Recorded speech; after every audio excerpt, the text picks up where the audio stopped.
Hi students, now this is our third part of mathematical expectation. In first part we completed our theory. In second part આપણે બે sums લીધા જે simple હતા અને આ third પાર્ટમાં આપણે હવે એવા સમ લઈએ કે જેમાં અનનોન વેલ્યુ આપી હોય અને તે આપણે ફાઇન્ડ કરવી હોય. So let us start our sums.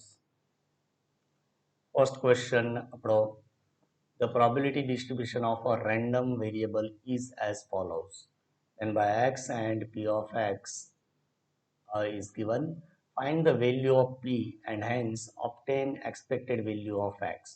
અહીંયા આપણે p ની વેલ્યુ ફાઇન્ડ કરવાની છે અનનોન અને આપણે expected value of x પણ ફાઇન્ડ કરવાની છે.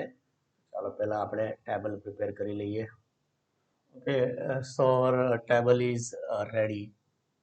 First column x, second column p of x. Okay. ચાલો તો આપણે હવે વન બાય વન એમાં પહેલા ટોટલ કરીએ. પી ની વેલ્યુ આપણે ફાઇન્ડ કરવી છે. તો ટોટલ અહીંયા આપણે નહીં સમાય પણ વાંધો નહીં. ચાલો પહેલા પી નો ટોટલ કરીએ તો 4p પ્લસ ચાલો બાકીની અમાઉન્ટ છે એનો ટોટલ કરીએ તો 0.04 પ્લસ 0.19 પ્લસ 0.26 પ્લસ 0.07. ઓકે, તો પહેલા આપણે પી નો ટોટલ કર્યો અને આ થયો 0.56. 0.56.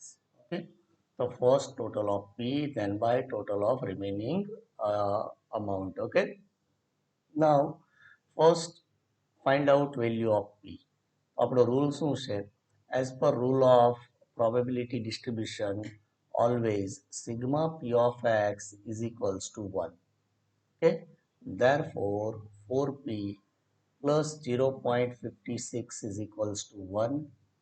Therefore 4p equals to what? 0.44, because 1 minus 0.56 is 0.44. Therefore p is equals to what? 0.11. ચલો તો અહીંયા આપણને 3p છે એનો મતલબ આપણે શું કરવાનો? 0.33. અહીંયા p નો મતલબ 0.11 કરવાનો અને આપણા એક એડિશનલ વધારાનું કોલમ બની ગયું છે. આની આપણે કોઈ જરૂર પડશે નહીં. એક મિનિટ જોઈએ ક્વેશ્ચન શું છે. ફાઇન્ડ એક્સપેક્ટેડ વેલ્યુ ખાલી કીધી છે આપણને એટલે એક જ કોલમ બનાવવાનું થશે એટલે આની કોઈ જરૂર નથી. ચલો xpx x into p of x. Okay, multiply 15 with 0.04. તો કેટલા થશે? 0.04 into 15. 0.04 into 15 0.6. 0.6. Then by 16 into 0.19, it is equals to 3.04. 3.04.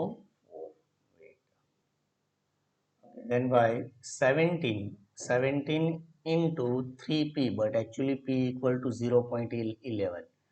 Multiplied by 0.11, 1.87.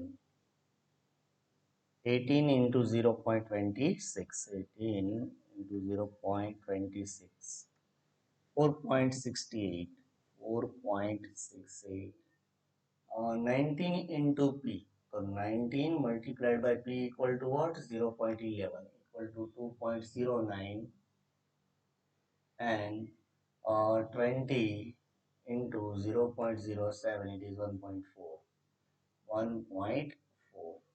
Okay. ચાલો આનો ટોટલ આપણે મેળવીએ તો sigma x into P of x લખીએ આપણે આ વખતે equal to 0.6 plus 3.04 plus 1.87 plus 4.68 plus 2.09 plus 1.4 is equals to 13.68. 13.68. કંઈક ભૂલ લાગે છે આપણે ચેક કરી લઈએ. 13.68. Actually 17.42 આવે છે. Let me check. Okay, ચલો તો અહીંયા ભૂલ લાગે. 17 into 0.33 equal to 17 into 0.33 5.61. અહીંયા ટોટલ આવશે 5.61. બરાબર, એક ટોટલ મલ્ટિપ્લિકેશનમાં ભૂલ હતી. So 0.6 હવે ટોટલ કરી લઈએ plus 3.04 plus 5.61 plus 4.68 plus 2.09 plus 1.4 equal to 17.42 is our answer. 17.42.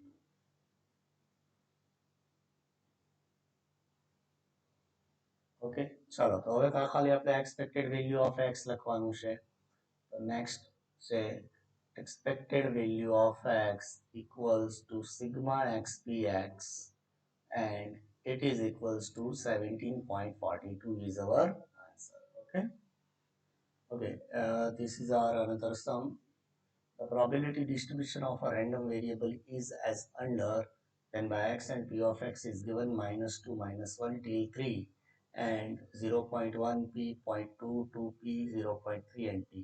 Find p and mean of the distribution. તો હમણાં જે આપણે sum કરવાની જરૂર છે mean and p find કરવાનો છે. So let us first prepare our table. Okay, see our table is ready. X and p of x. ચલો તો આપણે શું કરવાનું સૌ પ્રથમ ટોટલ આપણે જોઈશે તો p of x નો ટોટલ કરીએ તો p 1 2 એટલે 3 3 plus 1 4 times p 4p 4p plus remaining amount is 0.1 0.2 3.3 0.6 0.6. Okay, so first of all find out value of p. આપણો રૂલ શું છે as per rule of probability distribution sigma p of x is always equals to 1. Therefore, 4p plus 0.6 equals to 1. Therefore, 4p is equals to what? 1 minus 0.6 equal to 0.4. Therefore, p equal to 0.4 by 4 equal to 0.1. ચાલો તો p ની value આપણને બરાબર મળી ગઈ છે. તો next આપણો કોલમ આવશે એક્સપેક્ટેડ વેલ્યુ માટે x into p of x. Okay, multiply these two columns, -2 into 0.1, it is -0.2. Okay, -1 into p equal to 0.1 થાય એટલે આ થશે -0.1. અહીંયા આવી જશે 0 to p એટલે 2 0.2 into 1 0.2 0.3 into 2 0.6 અને p એટલે 0.1 into 3 એટલે 0.3 થશે. ઓકે, ટોટલ કરીએ તો 0.3 0.3 કેન્સલ કરી દઈએ તો ટોટલ આવશે 1. આન્સર ચેક કરી લઈએ 1 આવે છે કે નહીં. 0.8 આવે છે. યસ 0.8 સોરી 3 0 આ 0.3 0.3 કેન્સલ તો આન્સર આવશે 0.8 અને આપણે કહી દઈશું sigma xpx equals to 0.8. Okay, ચાલો આપણે હવે ફાઇનલ આન્સર મૂકીએ. expected value of x is equals to what?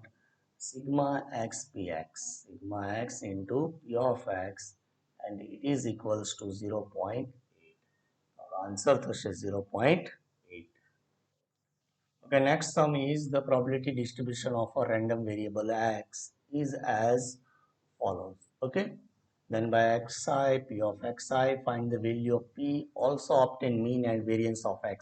તો એક કમ્પ્લીટ સમ છે, આનું એકનું રિવિઝન કરી નાખો એટલે આ મેથડ કમ્પ્લીટ થઈ જાય. બરાબર છે. ચાલો તો આના માટે આપણે સૌપ્રથમ ટેબલ પ્રિપેર કરશું. ઓકે, ચાલો તો આપણું ટેબલ રેડી છે. હવે ટોટલ કરવો છે પી એક્સનો તો શું થશે ફર્સ્ટ તો 2p આવી જશે 2p પ્લસ બાકી ટોટલ કઈ રીતે કરવાનું અહીંયા ધ્યાન રાખો 1/6 પ્લસ 1/3 પ્લસ 1/12 પ્લસ 1/12. ઓકે, ચાલો એક તો ઘણા બધા રસ્તા છે, બધાની નીચે 12 લાવી દો તો ઈઝી પડશે. તો અહીંયા 2/12 પ્લસ એ કેટલા થશે 4 થી મલ્ટીપ્લાય કરીએ તો 4/12 અને આ તો 2/12 થઈ જ જાય છે લાસ્ટમાં 12 એટલે 4 પ્લસ 4 8/12 થશે. 8/12 4 થી કટ કરીએ તો 2/3. Okay, 2p plus 2/3. Let me check again. Okay, so 2p plus 2/3 is total બરાબર જ છે. ચાલો હવે આપણે પ્રોપર્ટીઝનો યુઝ કરીએ. કોની પ્રોપર્ટી તો કે ભાઈ આપણે expected value sorry probability distribution sigma p of x is equals to શું થાય તો it is equals to 1. So 2p upon 2/3 2p upon 2/3 sorry plus 2/3 equals to 1. Therefore 2p equals to what? 2p is equals to 1 minus 2 by 3. Therefore 2p is equals to what? 3 minus 2 equal to 1 by 3. Therefore p equal to, ચલો 2 ને અહીંયા નીચે લાવો તો કેટલા થશે? 1 by 6. So p equals to 1 by 6. Okay. After getting value of p, find remaining columns. So p equal to 1 by 6. Okay, sir. Now our next column is for expected value or mean, it is x into p of x. So x p of x multiply karo to minus 1 by 6, then by 0. P equal to also 1 by 6. So 1 into 1 by 6, 1 by 6. 2 into 1 by 6 એટલે 2 by 6, 3 by 12 and 4 by 12. Okay, ચાલો હવે આનો total કરવો છે આપણે. તો આ તમે જો -1 by 6 plus 1 by 6 cancel out. Okay, like હું અહીંયા કરી લઉં, મારે 12 જોઈએ એટલે 4 by 12 લખી દઉં તો સિગ્મા એક્સ પી એક્સ આપણને શું મળશે, અથવા એને ડાયરેક્ટ કહી દે e of x. e of x equals to what? E of x equals to 4 plus 4, 8, 8, 11 by 12. 11 by 12 is expected value of x. ચાલો તો આપણો આન્સર પણ આવી જાય છે 11 upon 12. Okay. Now for variance, prepare next column. For variance, we need x square into p of x. X square p of x means xpx into x. ચાલો આપણે cut નહીં કરવાના ક્યાંય આ ટાઈપનો સમ હોય તો -1 by 6, then by 0, then by 1 by 6. Okay, અહીંયા equal to rough કરી દઉં. 2 2s are 4, 4 by 6.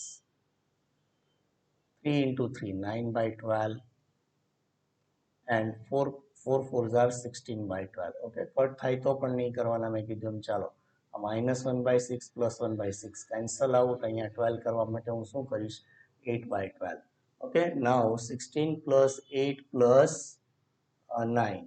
So 16 plus 8 is 24 and 24 plus 9 is 33. 33 by 12 આવશે. Sigma x square, sorry, e of x square is equals to કેટલા હતા? 33 by 12. બરાબર છે. તો આ રીતે બને ત્યાં સુધી સિમ્પલ કેલ્ક્યુલેશન કરવાની, પોઈન્ટમાં ટ્રાન્સફર કરવાની જરૂર નથી. ઓકે, ચાલો મીન મળી ગયું. હવે આપણે મેળવશું, આપણે સોરી મીન મેળવી લઈએ. મીન નથી મળ્યું, વેરિયન્સ બાકી છે. Mean equal to mean mu equals to e of x, and e of x is equals to what? Sigma x px. And sigma x px we find here 11 by 12. So our answer is 11 by 12. Now find out variance. Variance v of x is equals to e of x square minus e of x whole square. બરાબર, બને ત્યાં સુધી expand કરવામાં ધ્યાન રાખવાનું આ ટાઈપના સમમાં. So e of x square is 33 by 12 minus e of x whole square 11 by 12 whole square. Okay, ચાલો હવે આને કેલ્ક્યુલેટ કઈ રીતે કરું? પોઈન્ટમાં મેં કીધું એમ બને ત્યાં સુધી આપણે ફેરવવાની જરૂર નથી. So first 33 by 12 as it is. Okay, minus 11 square 121 and 12 square is 144. તો મારે અહીંયા પણ 144 લાવવા છે, તો શું કરવું પડશે? Multiply numerator and denominator both by 12. બંનેને 12 થી મલ્ટીપ્લાય કરીએ તો 33 મલ્ટીપ્લાઈડ બાય 12, 396. 396 અને નીચે થઈ જશે 144 minus 121 upon 144. Okay, now subtraction of numerator, 396 minus 121, so 275.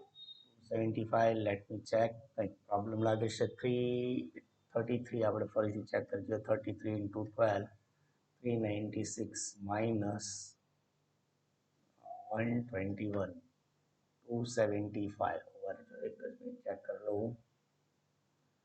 Okay, એક અહીંયા ભૂલ હતી. માઇનસ માઇનસ કેટલા થશે? આ પ્લસ 1.6 થશે. બરાબર છે.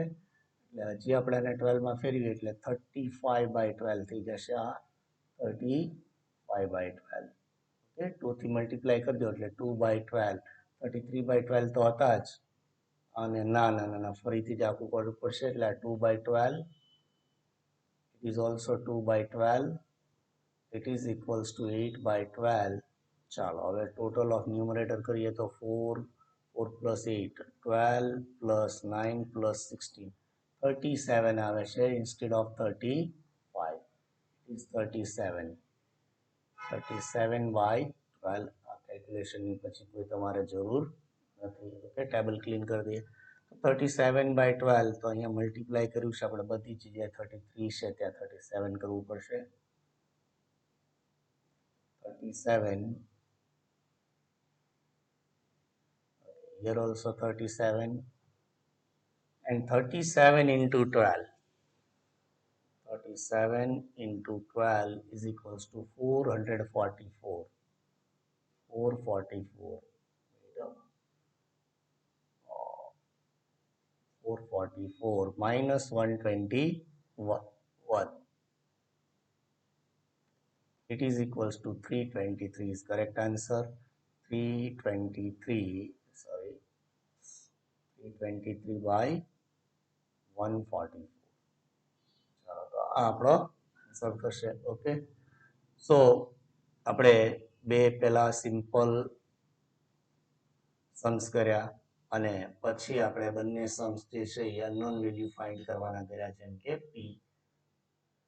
તો બંને ટાઈપના સમ્સ ઇમ્પોર્ટન્ટ છે. આઈ હોપ કે તમને બરાબર ખ્યાલ આવી ગયો હશે. Okay, so we will meet in next video. Good bye everyone.